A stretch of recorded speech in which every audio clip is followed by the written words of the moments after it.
अस्सलाम वालेकुम। अगर आप पैसे बचाना चाहते हैं लेकिन समझ नहीं आता कि स्टार्टिंग कहाँ से स्टार्ट करें तो ये वीडियो आपके लिए है।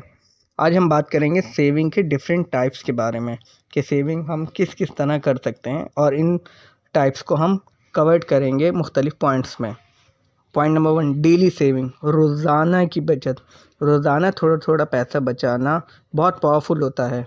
एग्ज़ाम्पल के तौर पे हर दिन 50 या 100 रुपये या 100 रुपये या 200 रुपये से 500 रुपये के दरम्यान जिस तरह भी आपके लिए पॉसिबिलिटी हो उस तरह पैसे बचाएं और ये बहुत पावरफुल होता है। इसके अलावा वो पैसे बचा के करें क्या, तो घर में रखेंगे तो किसी न किसी ज़रूरत के लिए यूज़ हो जाएंगे, तो उसको आप कहाँ यूज़ करें। अब हम इसके लिए पॉइंट नंबर 2 पे आ जाते हैं, बैंक सेविंग। अपने पैसे बैंक अकाउंट में रखना सेव होता है और इस पे कभी कभी आपको प्रॉफिट भी मिलता है। अगर आप मुस्लिम हैं और आप हलाल प्रॉफिट लेना चाहते हैं तो आप इस्लामिक अकाउंट्स खुलवा लें, तो उससे आपको हलाल प्रॉफिट मिल जाएगा। तो तीसरा पॉइंट है गोल बेस्ड सेविंग। आप गोल बेस्ड सेविंग से मुराद है अपने मकसद के हिसाब से सेविंग करें कि आपने मोटरसाइकिल लेनी है, अपने मोबाइल लेना है, अपने घर लेना है, अपने हज करना है, उम्रा करना है या किसी जर्नी पे ट्रिप पे जाना है, तो उसके लिए आप सेविंग्स करें। उसके लिए जो बीसियाँ कमेटियाँ होती हैं वो डालें। जिस तरह पॉसिबिलिटी हो वहाँ सेविंग करें, लेकिन उसका गोल बेस्ड सेविंग होनी चाहिए। आपको पता होना चाहिए कि मुझे कितने पैसे कितने अरसे में सेव करना है। Point number 4, emergency fund. ये सबसे इम्पोर्टेंट है क्योंकि लाइफ में कभी भी इमरजेंसी हो सकती है, जैसे बीमारी या जॉब का चले आना या बिज़नेस का किसी वजूहात के बिना पे नुकसान में चले जाना, तो उसके लिए सेविंग बहुत ज़रूरी है। इसके अलावा पॉइंट नंबर 5 में हम कवर करेंगे इन्वेस्टमेंट सेविंग।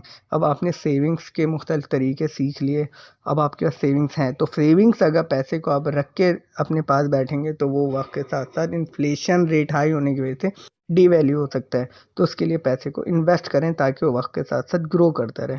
पैसे बचाने के बहुत सारे तरीके हैं, जैसे म्यूचुअल फंड है, स्टॉक मार्केट है, गोल्ड है, और भी बहुत से तरीके हैं। कोई बिजनेसमैन है वो कमोडिटीज़ ख़रीद लें या अपनी बिजनेस से रिलेटेड चीज़ें ले लें सही रेट पे सही वक्त पे। इस चीज़ का वो ख़ुद बेहतर अंदाज में फ़ैसला करेंगे। लेकिन अगर कैश ही रखेंगे तो वक्त के साथ साथ डिवैल्यू होता रहेगा दिन ब दिन। तो बेहतर है कि जो चीज़ें बताई गई हैं अभी आपको उसमें इन्वेस्ट कर लें। पॉइंट नंबर 6 है स्मार्ट स्पेंडिंग सेविंग। जहाँ ज़रूरत हो सिर्फ वहीं खर्च करें, गैर ज़रूरी खर्चों से बचना चाहिए।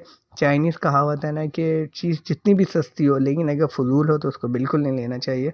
तो बिल्कुल ये बात ऐसा ही है कि स्मार्ट सेविंग करें।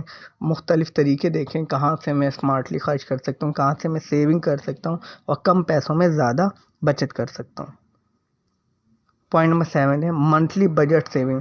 अपनी बजट, अपनी सैलरी, अपनी इनकम में से एक मखसूस परसेंटेज, स्पेसिफिक परसेंटेज अलग कर दें सेविंग के लिए कि इतने पैसे मैंने सेव करने हैं और बकिया जो बजट है उसमें ही तमाम एक्सपेंसेस पूरे महीने पूरे करने हैं।